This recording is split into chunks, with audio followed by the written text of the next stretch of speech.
Ngopi, ngobrol pajak pagi-pagi.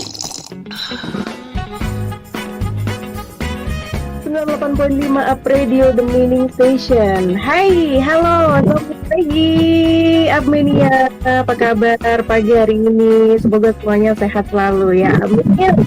Senang sekali kembali hadir ya. Ada ngobrol pajak pagi yang hadirnya setiap hari Rabu ya, dari jam 11 sampai jam 10 pagi, dan adminnya bisa bergabung ya melalui 98.5, atau juga bisa live Instagram di Radio SMG, karena kita selain on air di radio bisa dilihat di Instagram begitu ya. Oke, kita bisa bergabung bersama ada Mas Dana Hakim, representatif KPP Kecamatan Bungur. Halo, selamat pagi dan benar. Selamat pagi Mbak Hana, selamat pagi Mania ya, Mania Ya. ya.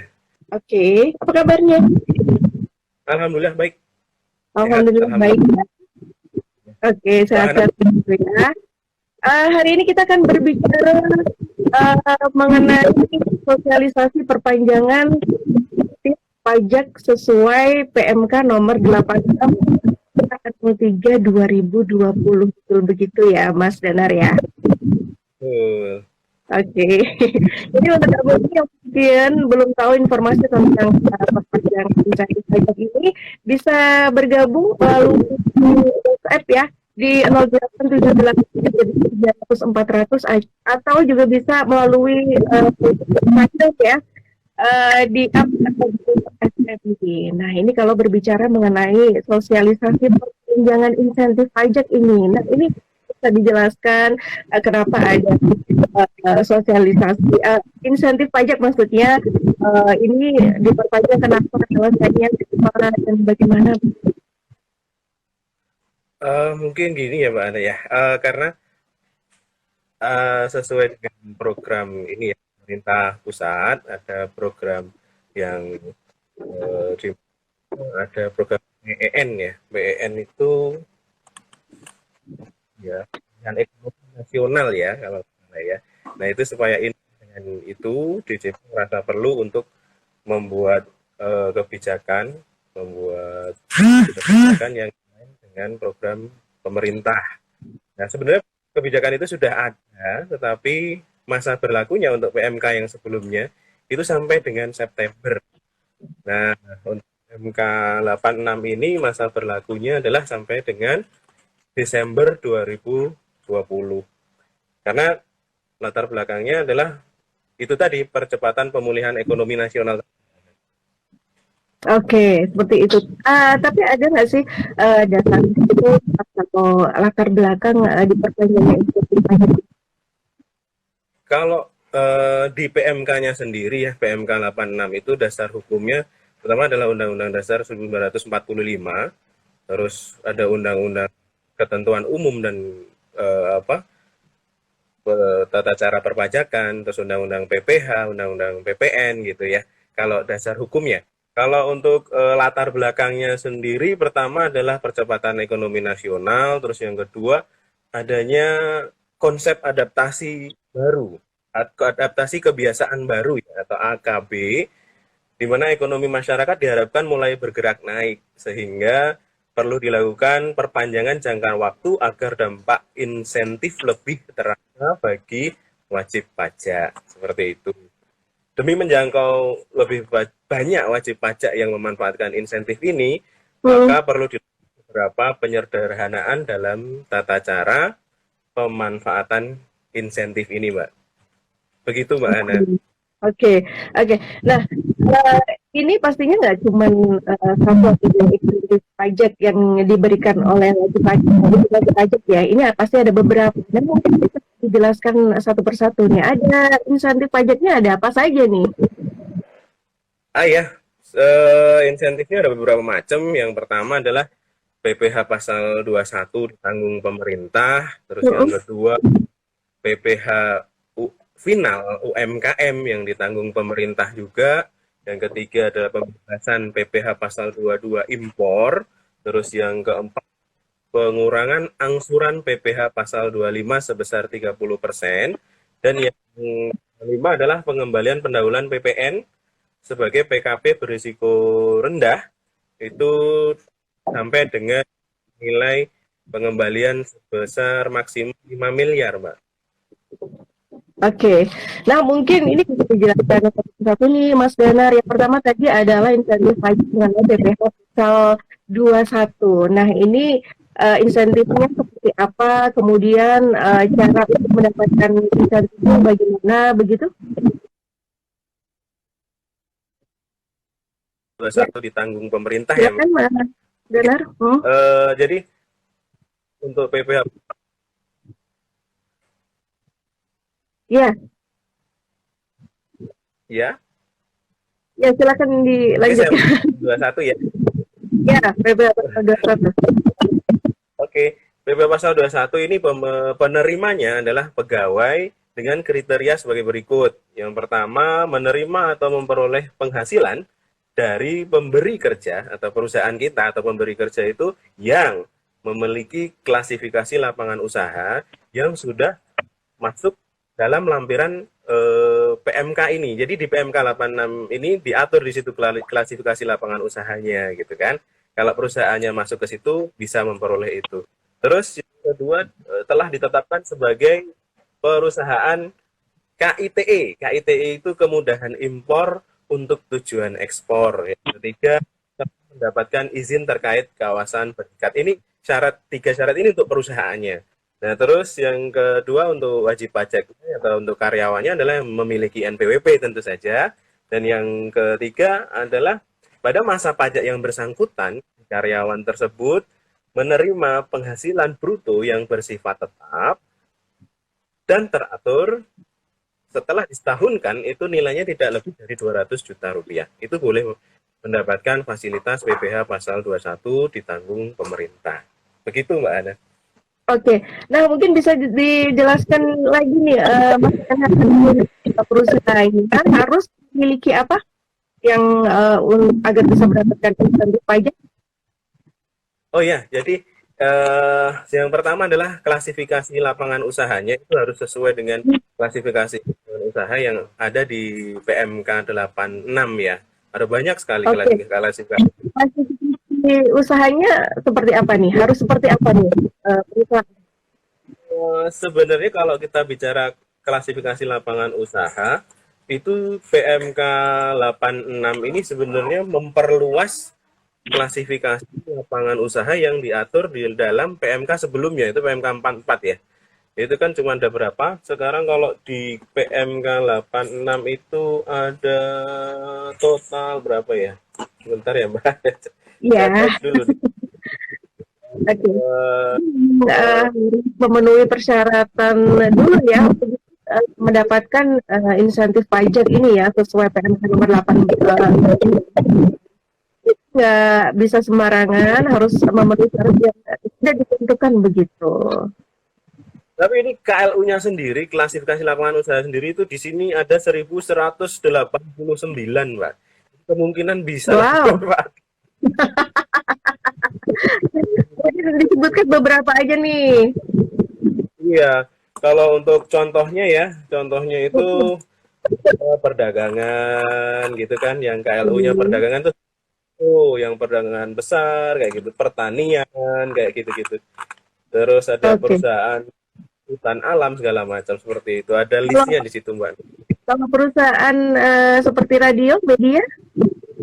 Oh, masuk dong. Masuk. Ya, alhamdulillah. Kemudian selain tadi memiliki klasifikasi, kemudian ada KIT tadi, mungkin bisa dijelaskan untuk KIT itu apa? Ditetapkan sebagai perusahaan KITE itu kemudahan impor tujuan ekspor bisa di bea cukai ya Mbak ini ya Mbak ya. Ini terus perusahaan yang mendapatkan izin terkait kawasan berikat kan gitu. Kalau perusahaannya ada di kawasan berikat begitu Mbak. Oke, baik. Jadi itu apa ya? Itu kan kayak syarat-syarat formalnya ya perusahaannya. Pertama ini kan sifatnya salah satu terpenuhi bisa itu yang poin pemberi kerjanya itu kan. Intinya Mm-mm. nanti di di permohonannya, di permohonannya itu nanti ketika kita memang masuk kriteria, nanti akan langsung otomatis diterima permohonannya. Karena permohonannya nanti online, Mbak Ana. Oh, begitu ya. Berarti perusahaan harus mengajukan permohonan dulu ya. Betul, jadi nanti yang mengajukan adalah perusahaannya. Mm-mm. Perusahaannya, jadi Cara kalau gini, karyawannya cara ada yang, nanti kalau karyawannya ada yang mempunyai penghasilan di setahun kan tidak lebih dari 200 juta rupiah untuk mendapatkan fasilitas PPh pasal 21 digabung ini, perusahaannya harus mendaftarkan perusahaannya di DJP online, di DJP online itu mendaftarkan insentif ini. Jadi nanti yang daftarin perusahaannya, bukan karyawannya masing-masing yang daftar, bukan, tapi perusahaannya. oke. Begitu. Hmm. Oke. Berarti untuk karyawannya nanti otomatis akan mendapatkan insentif juga ya, karena dia harus mengajukan dulu karena perusahaannya yang harus mengajukan bukan karyawannya begitu ya. Jadi kan kalau karyawan itu PPh 21-nya dipotong oleh perusahaan. Nah, Mm-mm. perusahaan setelah motong pasal 21 dari karyawan harus menyetorkan ke kas negara. Nah, insentif ini ketika karyawannya penghasilannya setelah disetahunkan tidak ada 200 juta rupiah, atas PPh 21-nya itu bisa diajukan insentif ini. Nanti PPh-nya ditanggung oleh pemerintah atas karyawan yang memenuhi kriteria tersebut. Begitu Mbak Ana kira-kira. Oke, asalkan harus memenuhi syarat tadi ya. Tadi kan harus NPWP, harus mempunyai NPWP terlebih dahulu ya, begitu Betul, ya. betul. Oke, ini yang insentif yang pertama nih. Kemudian selanjutnya tadi adalah insentif untuk UMKM. Nih, bagaimana syaratnya untuk mendapatkan insentif dari UMKM atau adakah kriteria tertentu untuk menjadi UMKM yang mendapatkan insentif? Silakan.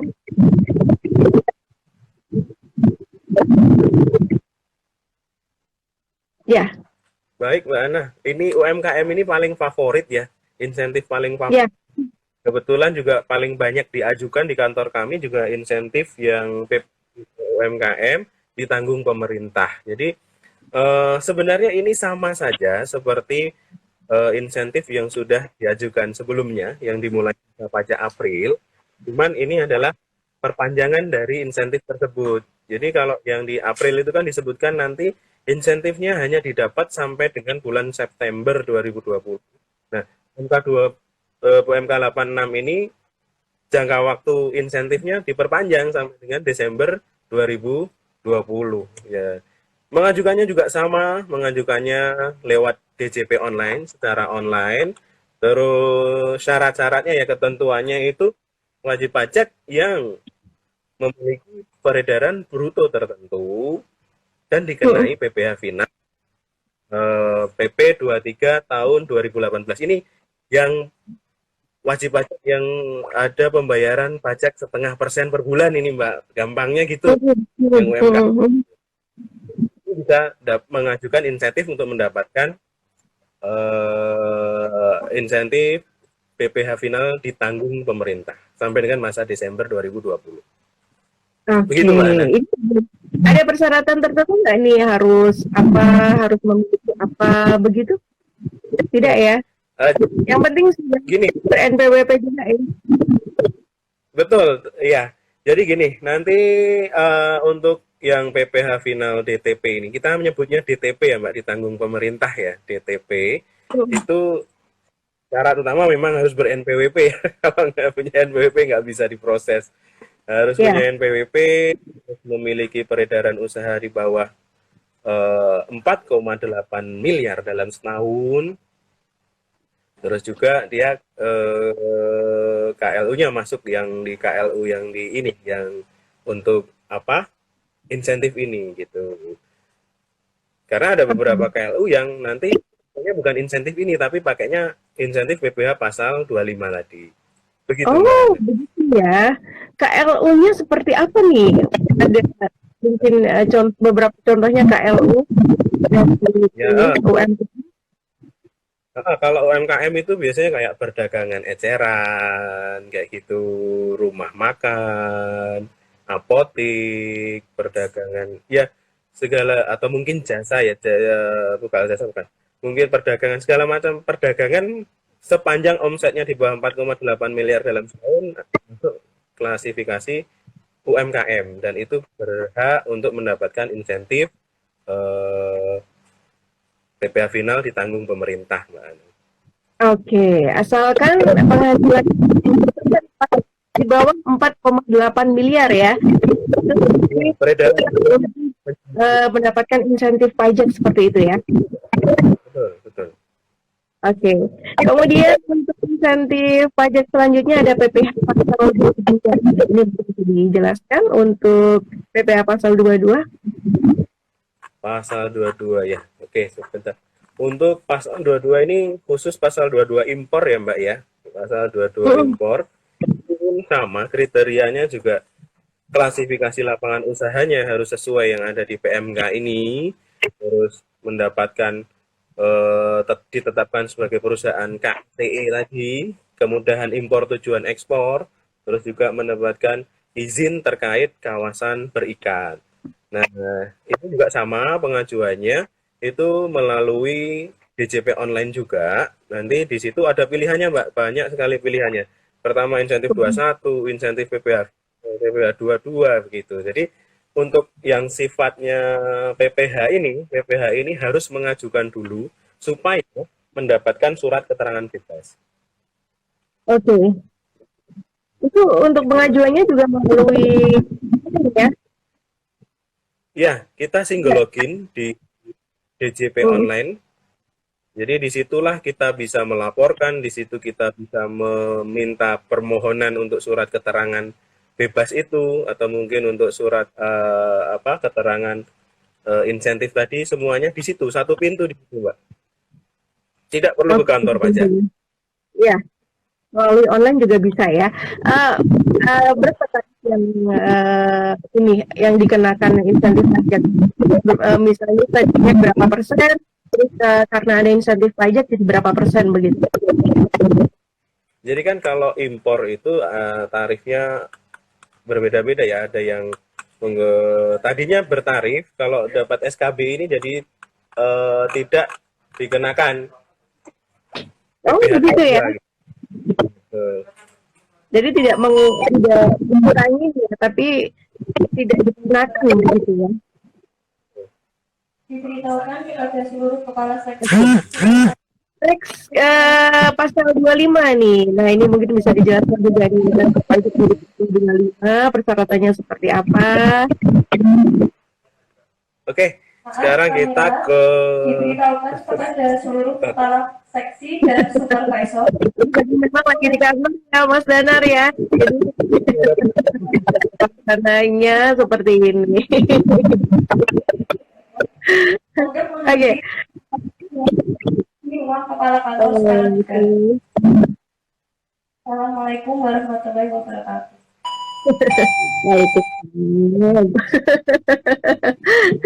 Oke, bisa langsung jelaskan gimana. Oke Mbak Ana, jadi saya lanjutkan dengan PPh pasal 25 ya. PPh pasal 25 itu yang saya bilang tadi, karena tidak semua wajib pajak bisa memanfaatkan PPh final ditanggung pemerintah gitu. Karena kenapa? Karena itu sebenarnya tidak membayar PPh final UMKM karena wajib pajak tersebut membayar PPh pasal 25. Contoh kalau untuk orang pribadi itu yang berprofesi sebagai dokter, notaris, kayak gitu ya. Atau mungkin perusahaan-perusahaan yang omsetnya di atas 4,8. Itu tiap bulan ada kewajiban pembayaran PPh pasal 25. Nah, sehubungan dengan masa pandemi ini ada insentif dari pemerintah yaitu pengurangan angsuran sebesar 30% angsuran sebelumnya.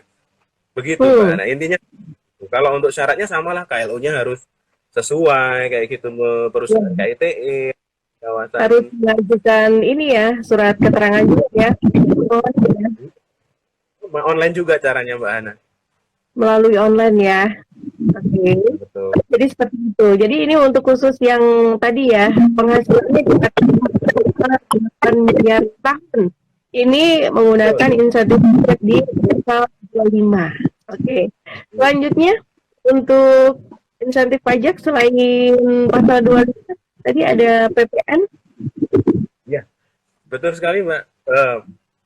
Yang terakhir adalah insentif mengenai PPN. Nah, PPN itu salah satu insentif yang tidak perlu mengajukan secara online karena dia mengajukannya bersamaan dengan pelaporan surat pemberitahuan masa PPN-nya. Jadi intinya begini, di insentif PPN ini, sebelum ada insentif ini untuk pengembalian lebih bayar PPN itu sampai dengan 1 miliar bisa dikembalikan dengan metode atau cara pengembalian pendahuluan, tidak melalui pemeriksaan. Nah, dengan insentif ini sepanjang nanti lebih bayarnya sampai dengan 5 miliar itu bisa dilakukan pengembalian pendahuluan. Jadi range-nya atau batas atasnya itu dinaikkan lagi dari 1 miliar sampai dengan 5 miliar gitu Mbak Ana. Kira-kira seperti itu.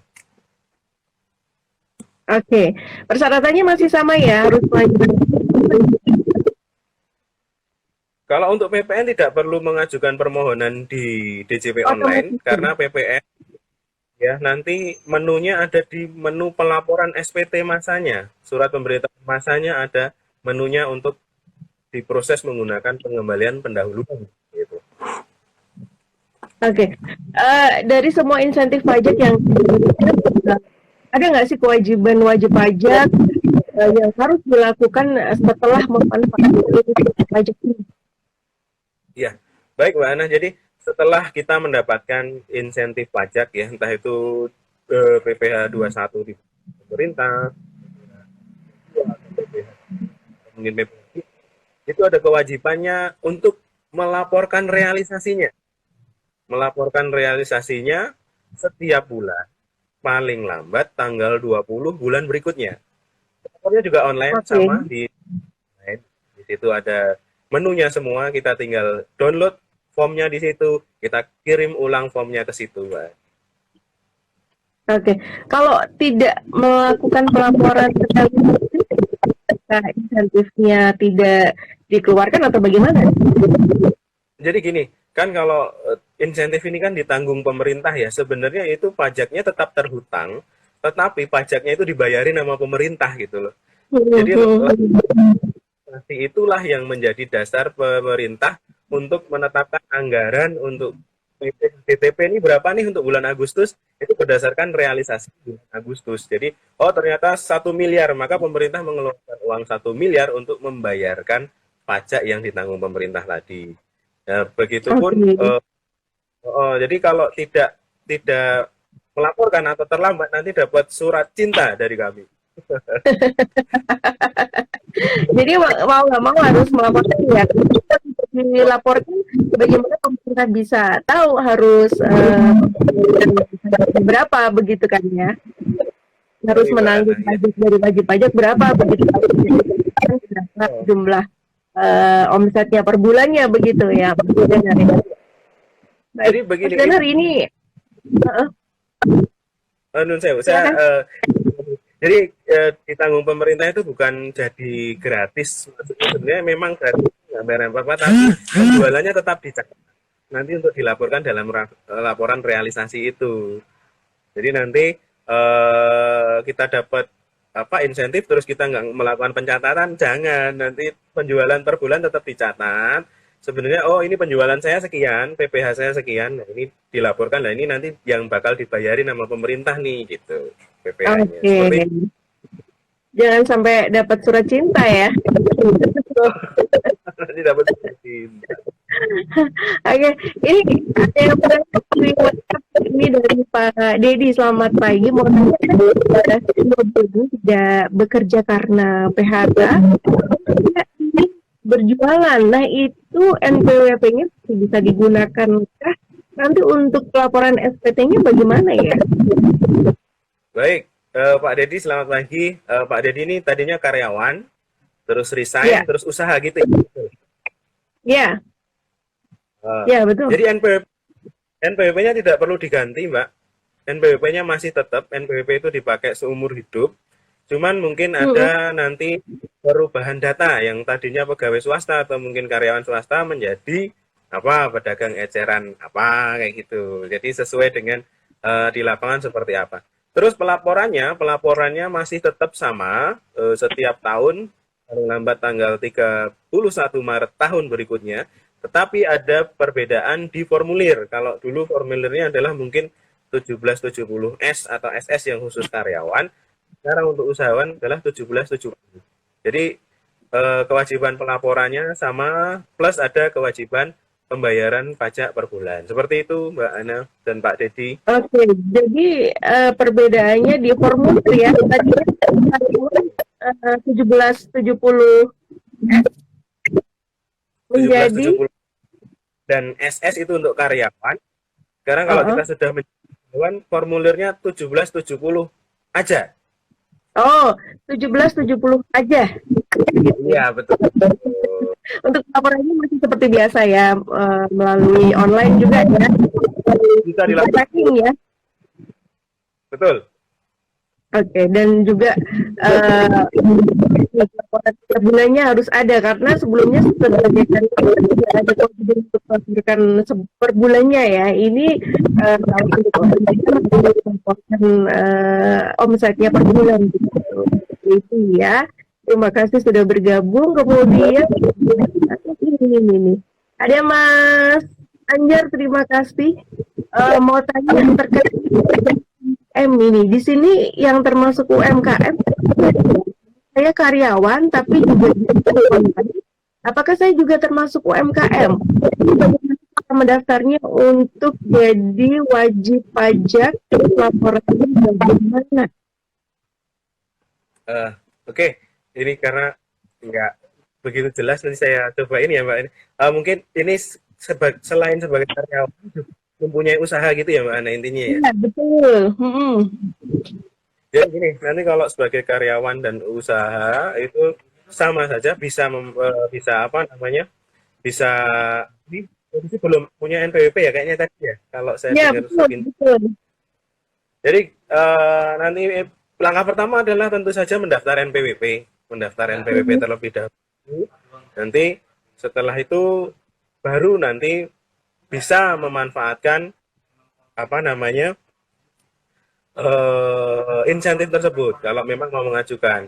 Jadi kalau untuk karyawan pajaknya dipotong oleh pemberi kerja, kalau untuk UMKM sebagai UMKM itu pajaknya bayar sendiri seperti itu.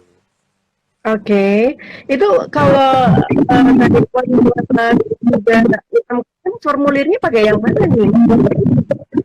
Formulirnya sama saja Mbak untuk pendaftaran ini. Maksudnya formulir pendaftaran atau apa ini ya? Oh bukan, untuk pelaporan SPT itu pakai formulir yang mana? Ya, kalau untuk dan juga UMKM.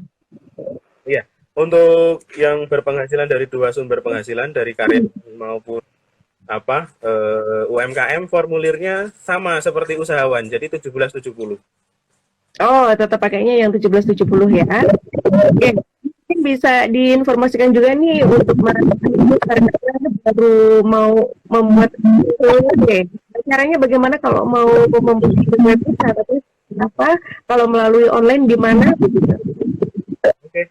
Jadi untuk pembuatan NPWP itu secara online masuknya itu ke IREG ya. E-registration namanya. Di situ nanti ada panduannya semua Mbak. Cuman kita scan scan KTP aja. Scan KTP sama mungkin kalau karyawan mungkin ada apa ya? Ada suratnya ya, surat kayak apa semacam surat keputusan atau surat intinya surat itu nanti di-scan bersama KTP, di-upload di situ, nanti NPWP-nya dikirim ke alamat oleh KPP. Kartunya dikirim ke alamat. Oke, sesuai yang di formulir begitu ya. Betul. Sesuai KTP ya. Hmm. Oke. Prosesnya berapa untuk pembuatan NPWP itu sendiri? Prosesnya berapa? Sepanjang itu bisa diterima lengkap ya, itu langsung diproses Mbak oleh kantor kami, langsung dikirim juga setelah itu selesai. Gitu. Oh oke, langsung ya. Agak lama, agak mundur itu karena mungkin kurang scan KTP-nya, mungkin kurang scan surat keterangan bekerjanya seperti itu. Jadi kan kita minta ulang lewat email itu. Nanti untuk melengkapi lagi itu komplit, kita proses cetak kartu dikirim hari itu juga. Oke, jadi ada informasinya melalui email begitu ya. Jadi harus punya email juga nih untuk kalau ya. KTP-nya harus valid gitu karena nanti pemberitahuannya lewat email, Mbak. Oke. Lalu kalau kita sudah mendapatkan apakah bisa langsung menggunakan insentif pajak UMKM? Nanti bisa, tapi harus karena insentif tersebut pengajuannya melalui online, berarti untuk pemegang NPWP baru itu harus mendaftarkan EVIN dulu. Oke. Punya akun di DJP online. Nah, dari situ nanti baru bisa mengajukan insentif tersebut melalui DJP online. Seperti itu, Mbak. Oke. Nah, cara untuk mendapatkan EVIN-nya bagaimana nih? Oh, baik. EVIN bisa untuk di kantor kami itu sudah ada link tersendiri ya di Linktree ya. Saya di Linktree di apa namanya? Kayak link untuk permohonan online ya. Nanti saya nge-share-nya gimana nih? Nanti setelah ini saya aja ya lewat WA ya Mbak Ana ya. Boleh. Nanti pengajuan. Ya, nanti pengajuannya online juga okay. Sama foto KTP. Hanya KTP ya. Foto KTP sama foto NPWP, nanti ada selfie bareng KTP sama NPWP-nya juga Mbak Ana. Oke. Gitu ya. EVIN ya. Betul. Nanti di situ ada formulirnya diisi untuk nanti di-scan, di-upload lagi ke nomor yang sudah disediakan di link tersebut. Nanti ada foto selfie memegang KTP dan NPWP, disertakan juga, di-scan juga. Nanti EVIN-nya jadi deh kayak gitu. Nggak perlu ke KPP. Dan kalau udah dapat EVIN harus baik-baik ya, jangan sampai hilang begitu ya. Karena itu rahasia juga kan ya. Betul, EVIN itu semacam apa ya? Semacam legalitas perpajakan kita ya. Kalau kita lapor itu kan harus ada tanda tangan. Nah, sekarang tanda tangannya itu ganti EVIN itu gitu. Istilahnya seperti itu. Maka jangan sampai bertanggung jawab, jangan sampai hilang, diusahakan. Kalaupun seumpamanya hilang, nanti bisa minta cetak ulang bisa nanti. Kalau lupa juga bisa ini ya. Bisa lagi ya bisa. Lupa. Betul, syaratnya bisa nanti. Itu ya. Kalau lupa EVIN bisa online juga minta EVIN-nya. Untuk lupa EVIN itu silahkan di-follow dulu Instagram Pajak Semarang Timur. Di situ ada nomor-nomor yang bisa dihubungi ketika kita lupa EVIN atau kita mungkin mau mendaftarkan EVIN seperti apa, Mbak. Di situ sudah ada semua. Oke, baik. Ini ada juga di kemarin kalau tanya kalau omset di atas 4,8 miliar berarti di pajak UMKM ya. Tadi sudah diulang lagi. Ya, perusahaan atau mungkin orang pribadi yang mempunyai omset di atas 4,8 miliar kan harus menyelenggarakan pembukuan ya Mbak, dan pembayaran pajaknya itu PPh final, tetapi PPh pasal 25. Nah, insentifnya adalah pengurangan PPh pasal 25 sebesar 30% tadi, bukan yang UMKM. Ya, ikutnya yang pasal 25 ya. Betul. Jadi begitu ya, Mas Didi. Jangan khawatir ya. Ada Dimas, terima kasih mau tanya maksudnya masuknya UMKM atau apa ya? Apakah ini YouTuber atau vlogger? Bisa diulang Mbak Ana? Ini mau tanya kalau untuk YouTuber itu masuknya UMKM atau apa ya? Apakah ada insentifnya untuk YouTuber atau vlogger begitu? Oke, untuk YouTuber ini atau vlogger ini tidak masuk UMKM, dia masuknya PPh pasal 25. Oh, oke. Jadi ya, lumayan penghasilan di atas 4,8 miliar tadi ya. PPh pasal 25 itu tidak harus menentu di atas 8, tetapi ada profesi-profesi tertentu yang memang pajaknya menggunakan PPh pasal 25. Salah satunya YouTuber, vlogger, dokter. Berarti ada klasifikasinya tadi itu ya? Betul sekali ya. Oke, baik.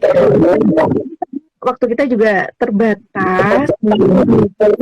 Ada yang terakhir dia mau disampaikan untuk wajib pajak terkait tema kita pagi hari ini. Pesan dari kami ya, dari KPU Pratama Semarang Timur, mari kita manfaatkan insentif ini dengan baik, dengan mengikuti prosedur yang telah ada. Setelah mendapatkan insentif, mohon untuk dapat melaporkan realisasinya setiap bulan, paling lambat tanggal 20 bulan berikutnya. Dan tentu saja harapan untuk kita semuanya sehat, semuanya selamat, semuanya gitu Mbak. Amin. Oke, baik, terima kasih Mas Danar informasinya pagi hari ini untuk apa wajib ya. Dan untuk yang belum sempat dibacakan, mungkin bisa bergabung lagi di minggu depan kan. Pagi itu setiap hari Rabu dari jam 9 sampai jam 10 pagi. Oke. Kita juga terus pamit ya. Terima kasih atas selamat pagi, selamat beraktivitas dan sampai jumpa. Disiarkan langsung dari Menara Universitas PGRI. Up Radio. Jalan Sidodadi Timur, nomor 24 Semarang. Inilah 98.5 FM. Up Radio, the Meaning Station.